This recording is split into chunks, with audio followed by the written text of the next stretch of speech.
우리에게 주신 하나님의 말씀은 창세기 50장 1절에서 14절까지 말씀입니다. 창세기 50장 1절에서 14절까지 저와 여러분이 한 절씩 교독하겠습니다. 요셉이 그의 아버지 얼굴에 굽으려 울며 입 맞추고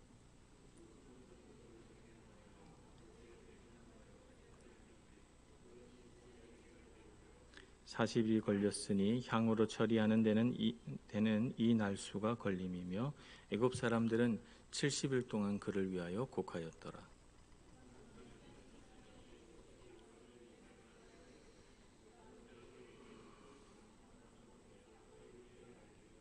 우리 아버지가 나로 맹세하게 하여 이르되 내가 죽거든 가나안 땅에 내가 파놓은 묘실에 나를 장사하라 하였나니 나로 올라가서 아버지를 장사하게 하소서 내가 다시 오리이다 하라 하였더니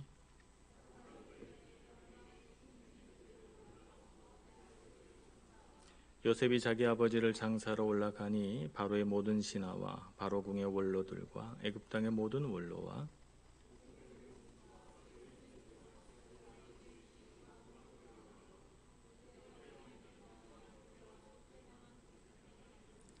병거와 기병이 요셉을 따라 올라가니 그때가 심히 컸더라.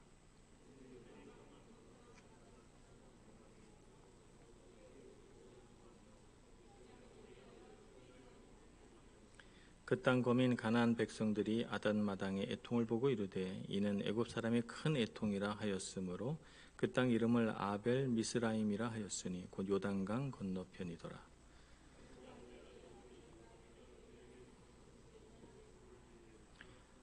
그를 가나안 땅으로 메어다가 마므레 앞 막벨라 밭 굴에 장사하였으니 이는 아브라함이 헷 족속 에브론에게 밭과 함께 사서 매장지를 삼은 곳이더라. 요셉이 아버지를 장사한 후에 자기 형제와 호상꾼과 함께 애굽으로 돌아왔더라. 아멘. 야곱이 이제 죽음을 맞게 되었습니다. 야곱의 죽음과 함께 한 시대가 종말을 알리는 소리가 들리는 듯합니다. 창세기는 요셉의 이야기로 끝나지만 야곱의 죽음과 함께 또 창세기가 끝납니다. 그래서 요셉의 남은 생애를 기록하기보다는 요셉의 죽음과 함께 창세기가 마무리되는 것으로 봐서 창세기의 3분의 2에 해당되는 창세기 12장 이하의 모든 말씀들은 족장 시대를 기록한 말씀이라고 우리가 알 수가 있고, 이 족장 시대란 곧 아브라함과 이삭과 야곱의 시대를 말하는 것이고, 야곱의 죽음과 함께 이 족장 시대가 마감되었다 하는 것을 우리에게 알려줍니다. 그래서일까요? 또 혹은 요셉이 이 족장 시대를 마무리하는 한 자손으로서 당시 강대국이었던 애굽의 재상이었기 때문일까요? 야곱의 장례식은 매우 화려하고 성대하게 치러집니다. 야곱의 시신을 부패하지 않도록 향으로 처리하는 데 40일이 걸리고 또 애도 기간이 70일에 이릅니다.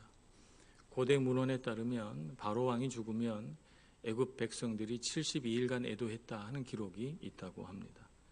그러니까 거의 바로 왕의 장래에 버금가는 그런 애도 기간을 가진 셈이니까 요셉과 요셉의 가족들은 애굽 땅에서 왕가와 같은 그런 존경과 사랑을 받고 있었다. 우리가 이렇게 짐작을 할 수가 있습니다. 장례 행렬을 보니까 장례 행렬에는 바로의 모든 신하들이 다 동행하고 바로궁의 모든 원로들이 또 동행하고 애굽 땅의 모든 원로들이 함께 갑니다. 요셉의 영향력이 얼마나 컸는지 하는 것을 이 동행하는 신하들과 원로들을 보아서도 알 수가 있습니다. 애굽 땅의 중요한 인물들은 다 이 장례 행렬에 참가했다 해도 과언은 아니겠습니다. 요셉의 영향력, 그가 애굽 땅에서 갖고 있는 어떤 존경과 사랑, 또 그가 가진 위엄, 이런 것들을 다 포괄적으로 보여주는 행렬이라고 할 것입니다.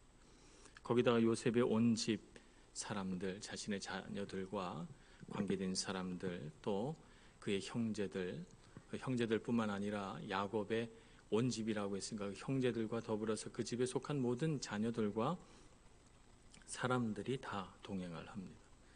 또 굉장히 이렇게 중요한 사람들이 가나안 땅까지 먼 길을 가게 되니까 이들을 보호해야 할 병사들이 따라가야 합니다. 거기에 동원된 병거와 기병들, 병거라고 하는 것은 말 한 마리나 두 마리가 끄는 마차를 일컫는데, 이 병거와 기병들은 당시에 군사력에 있어서 가장 무섭고도 중요한 군사력이었죠.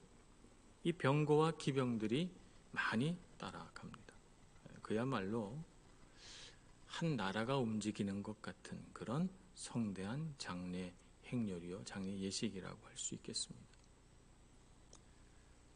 이런 장례 행렬을 본 사람이라면 누구든지 감탄하고, 도대체 저 죽은 사람이 누구냐, 혹은 이 장례 행렬의 상주가 누구냐 하는데 관심을 가질 수밖에 없고, 이런 장례 행렬 속에서 요셉은 자신이 얼마나 중요한 사람이고 얼마나 많은 사람들이 이 장례 행렬에 참여해서 애도하고 있는지를 생각하면 아마 야곱의 죽음 속에서도 어깨가 우쭐하지 않았을까, 우리가 이런 생각을 해볼 수가 있습니다.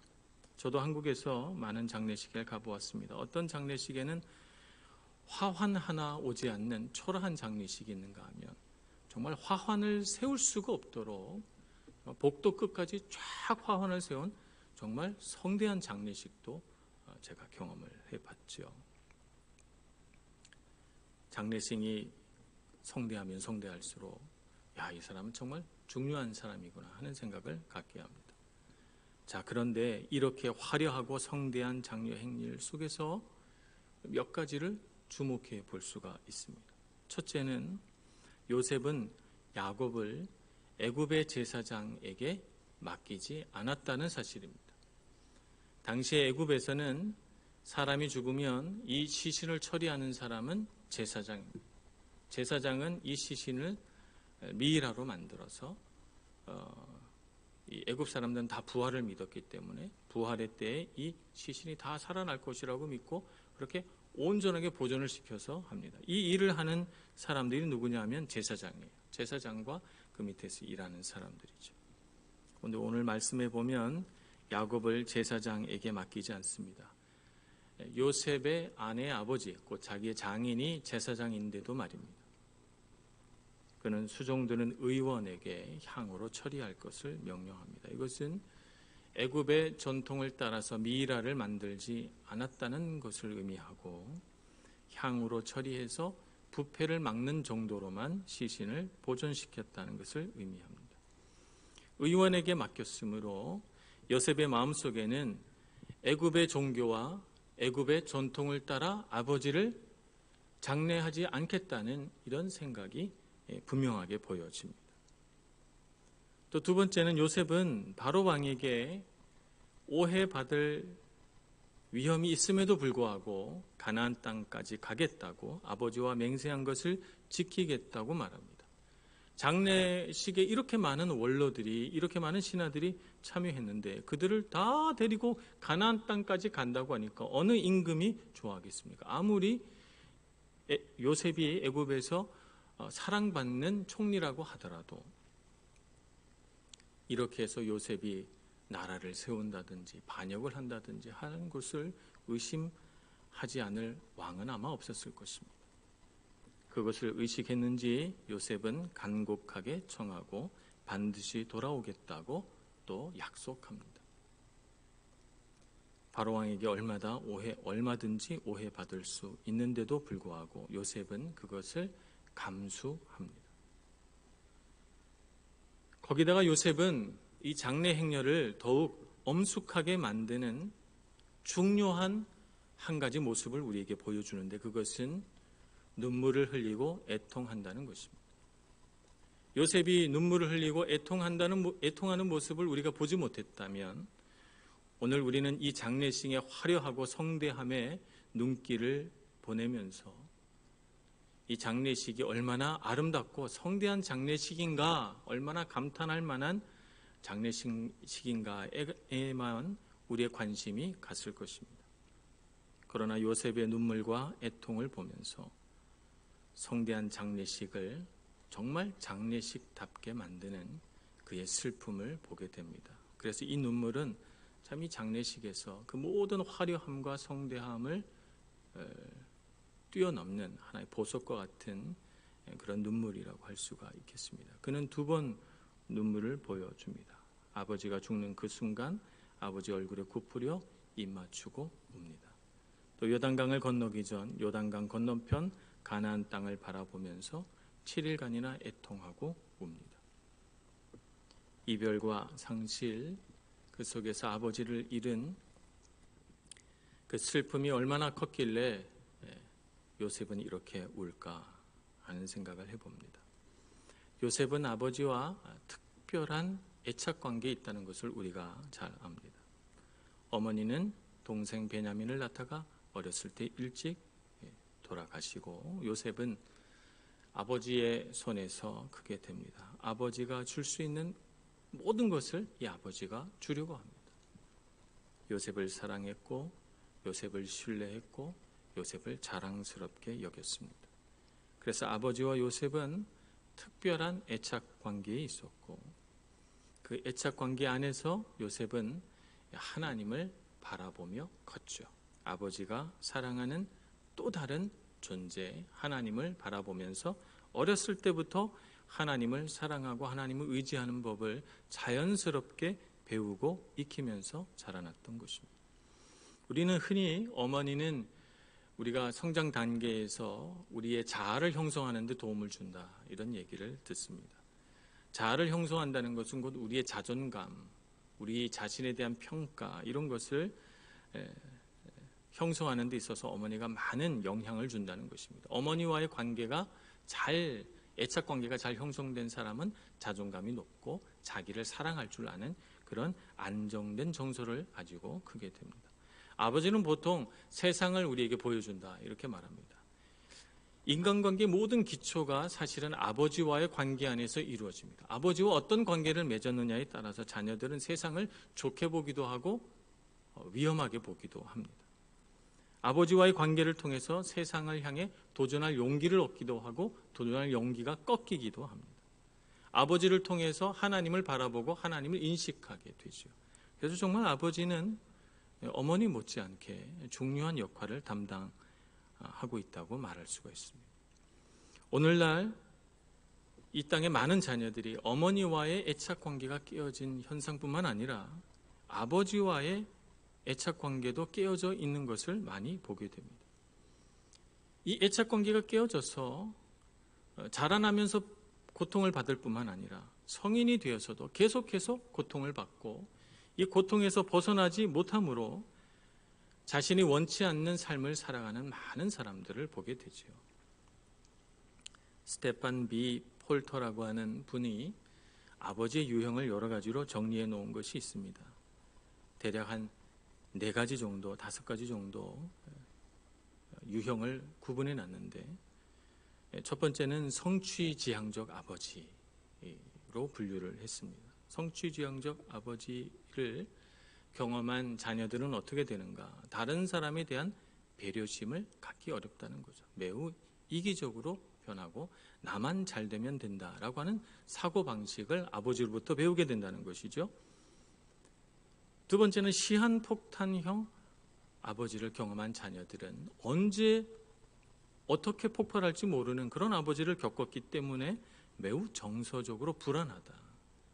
그래서 세상을 바라볼 때도 매우 세상을 불안하고 위험하게 바라보면서 세상과 관계를 갖기 굉장히 어려워한다. 이렇게 말합니다. 그런가 하면 수동형의 아버지를 경험한 자녀들은 아버지가 늘 수동적이고 무슨 일이든지 자신 없어 했기 때문에 적극적이지 않았기 때문에 자녀들도 똑같이 소극적으로 변하고 자신감이 저하된 상태에서 세상을 살아간다는 것입니다.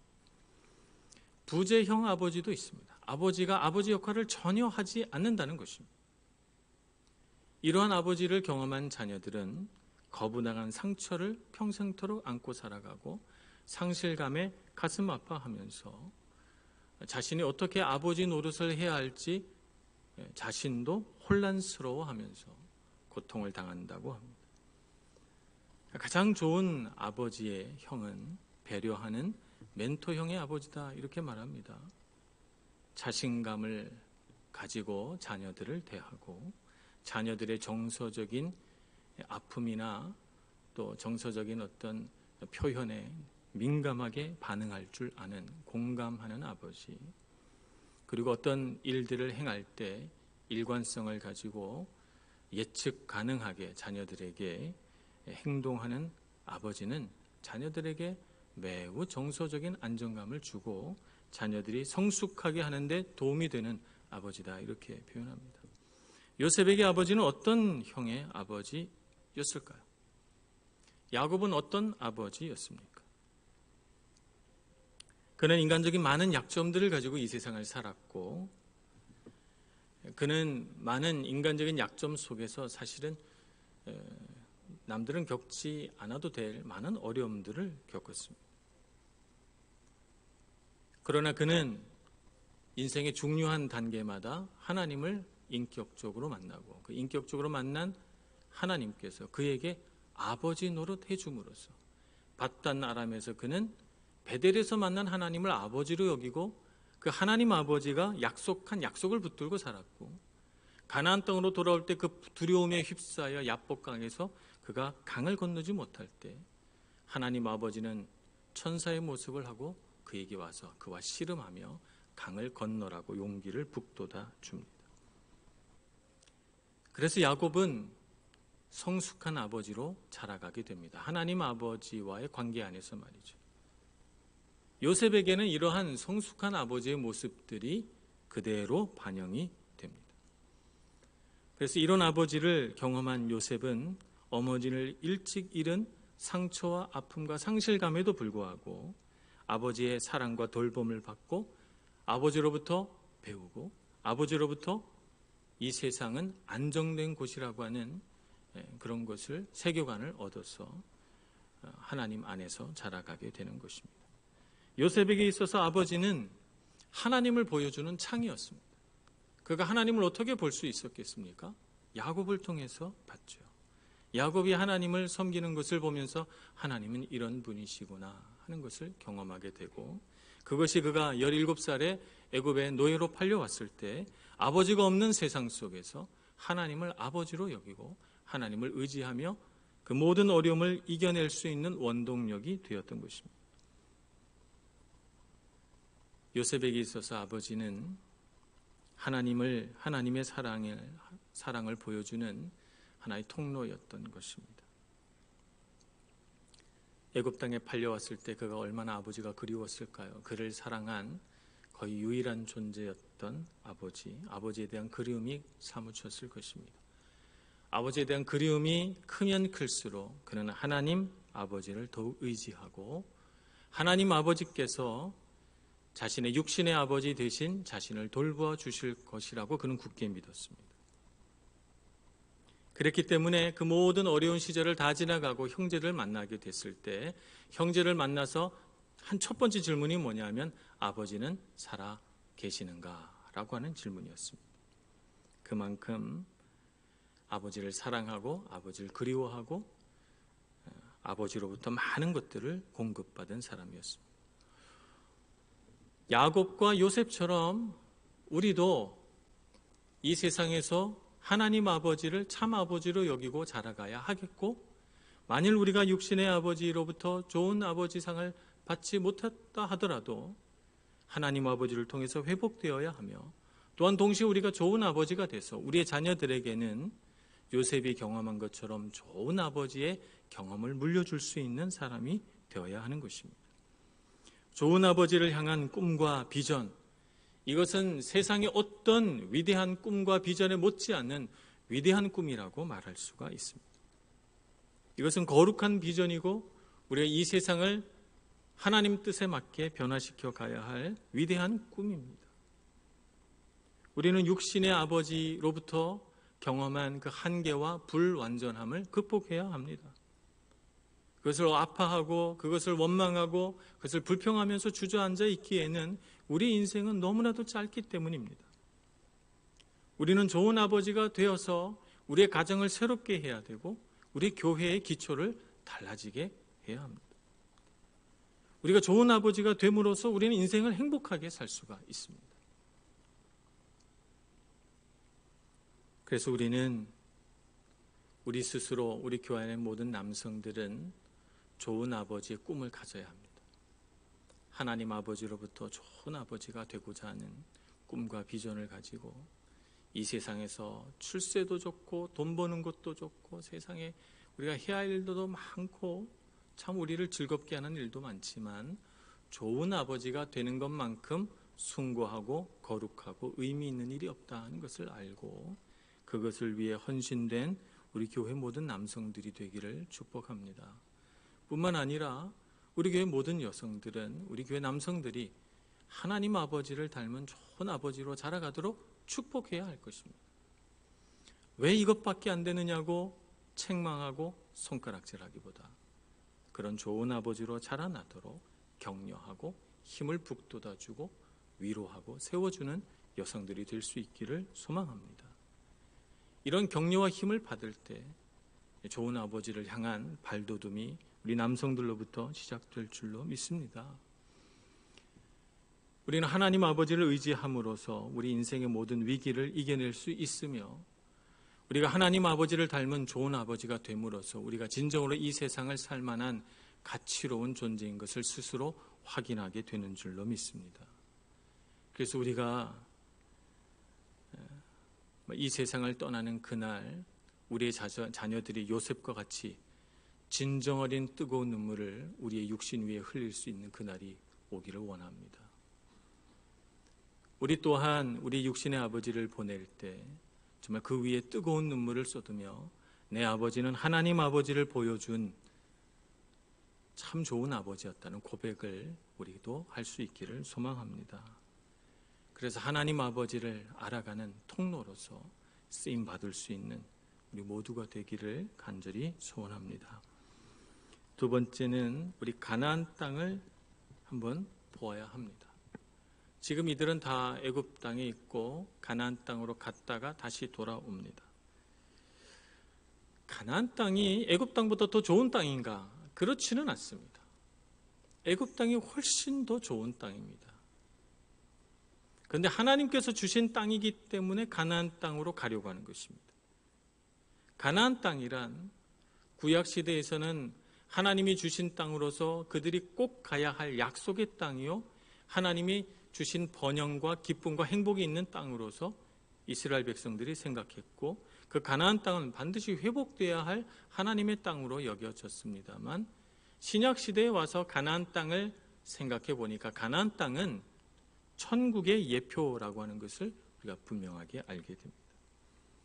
야곱에게 있어서는 가나안 땅은 죽어서 가게 된 땅입니다. 그의 반평생을 가나안 땅에서 살았지만 결국 그는 이방인의 땅에서 죽게 되었고 죽어서 그 땅으로 갑니다. 아니 조금 더 정확하게 표현하자면 야곱의 유언과 요셉에게 한 요셉에게 시킨 맹세로 보건대 죽어서도 가야 할 땅으로 여겨집니다. 내가 죽어서라도 가야 되겠다라고 여기는 땅이 바로 가나안 땅입니다. 요셉에게는 가나안 땅이 어떤 땅입니까? 지금은 갈 수 없는 곳입니다. 애굽에서 그토록 사랑받고 존경받고 있는데 그가 이 애굽 땅을 버리고 가기란 매우 어려운 것입니다. 요셉에게 있어서 가나안 땅은 죽어야 가는 땅입니다. 죽어야 비로소 갈 수 있는 땅. 그래서 그는 창세기 가장 마지막에 자신이 죽을 때 출애굽하는 그날이 이르거든 꼭 내 시신을 데리고 가라, 가지고 가라 이렇게 당부하고 그리고 똑같이 자신이 죽었을 때도 향으로 이렇게 처리하게 시킵니다. 1952년 젊은 한 여성이 미국 카타리나 섬에서부터 캘리포니아 해안까지 수영을 해서 가게 됩니다. 그는 영국 해협을 여성 최초로 왕복한 수영 선수입니다. 안개가 끼고 매우 추운 날씨, 눈앞도 보이지 않는 짙은 안개가 끼어 있습니다. 그는 이미 15km를 수영을 해서 왔습니다. 보트에 타고 있는 코치와 어머니가 이제 얼마 남지 않았다고 힘을 내라고 소리치고 있었지만 너무나도 춥고 안개 때문에 앞은 조금도 보이지 않고 이 깊은 물속이 이제는 두렵기까지 합니다. 그래서 이 여성 수영 선수는 도저히 헤엄칠 수가 없다고 보트를 잡고 어머니에게 나를 좀 끌어올려 달라고 하소연을 합니다. 어머니는 제발 이제 얼마 남지 않았으니까 조금만 힘을 내라고 했지만 더 이상 수영을 할 수 없다고 애걸해서 할 수 없이 보트 위로 이 수영 선수를 끌어올리고 그 모든 경주를 포기합니다. 그리고 나서 캘리포니아 해안에 도착하게 되죠. 다음 날 아침 기자회견을 해서 여러 가지 것들을 물어보는데 이 수영 선수가 이렇게 고백합니다.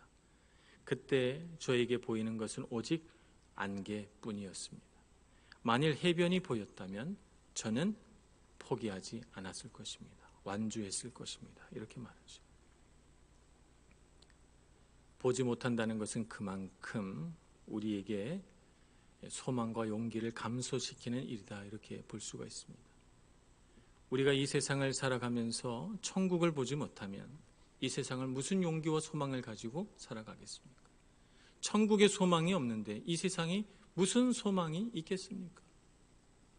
이 세상은 살다가 그냥 죽어버리는 것 아니겠습니까? 그러므로 우리가 천국을 알고 천국의 소망을 잃지 않고 살아가는 것은 참 중요하다고 말할 것입니다.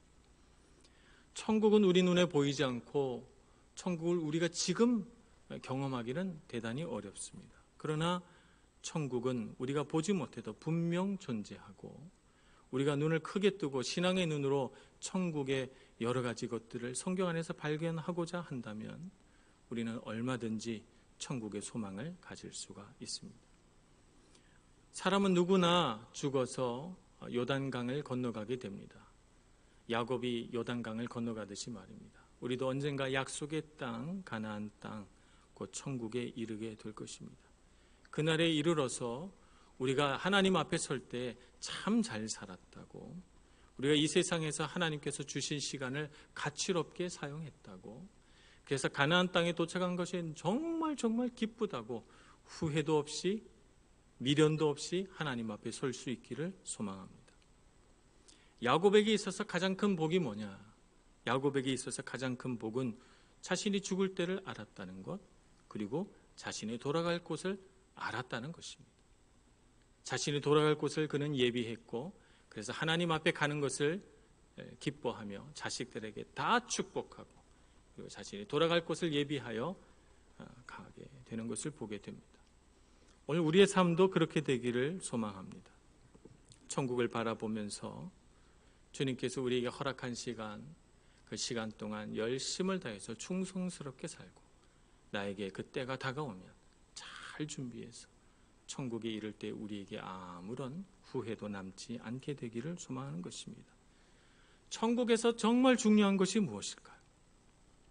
천국에서 중요한 것은 세상의 물질도, 세상의 명예도, 이 세상 즐거움도 아닐 것입니다. 천국에서 정말 중요한 것은 하나님을 예비하는 것과 주님을 기뻐하는 것과 그와 함께 찬송하는 것입니다. 오늘 우리가 이 세상에서 하나님 나라를 바라보면서 찬송과 예배로 하나님 앞에 나가기를 소망합니다. 우리가 이 세상에서 괴로움이 더하면 할수록, 이 세상에 소망이 없다고 생각하면 할수록 주님을 더 찬양하고 우리 가야 할 곳은 천국이고 이 세상 모든 것은 다 결국 지나갈 것일 뿐임을 알고 지나갈 것에 연연하지 않고 영원한 것에 우리의 소망을 두르고 살아갈 수 있는 저와 여러분 되기를 소원합니다. 그래서 용기를 내시기를 소원합니다. 용기를 내시고 도전하시고 주님께서 허락하신 것은 무엇이든지 맛보고 누리시고 또 주님께서 이르게 하신 어떤 곳에서든 주님을 찬송하고 예배하며 주님을 높여드릴 수 있는 저와 여러분 되기를 간절히 소원합니다. 기도하겠습니다. 자비로우신 하나님, 우리에게 짧은 인생이지만 시간을 허락하시고 우리에게 이 허락한 시간을 주님을 경외하는 믿음으로 채워갈 수 있도록 인도해 주시니 감사합니다. 우리에게 허락한 시간을 하나님이 아닌 다른 것을 위하여 소비하지 않게 하여 주시옵시고, 우리로 하여금 오직 하나님 경외하는 마음으로 일평생을 살아서 야곱과 같이 요셉과 같이 하나님께 영광 돌리는 삶이 되도록 저희들을 인도하여 주옵소서. 이 세상의 헛된 일에 저희들의 마음이 분주하거나 분용하지 않게 하여 주시옵시고, 오직 하나님을 향하여 믿음을 가지고 살아갈 수 있는 저희들 되게 하여 주옵소서. 예수님의 이름으로 기도합니다. 아멘.